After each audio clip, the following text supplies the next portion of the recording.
Ah, está bem. Como é que você brinca?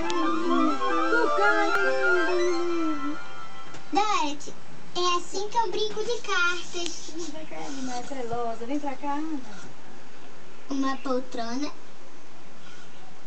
e uma poltrona são iguais.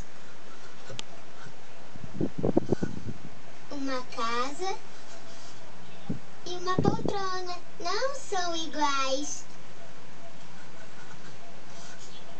Um bolo e uma poltrona não são iguais.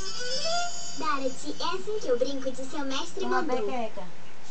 Mestre mandou pegar a orelha. Mestre mandou pegar na cintura.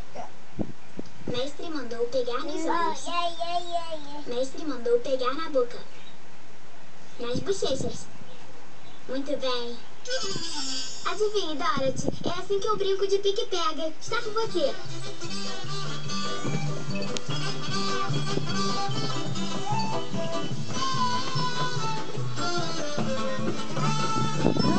Me peguei.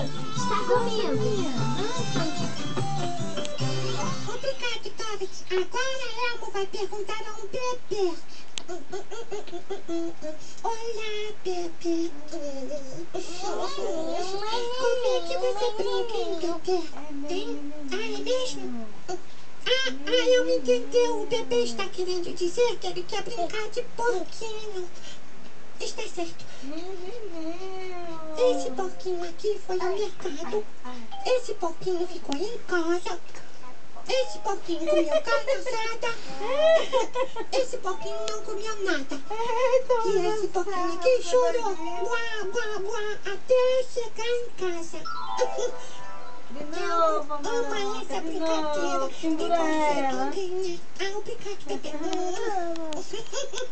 Agora ela quer saber mais sobre brincadeiras. Você também? Como podemos fazer isso?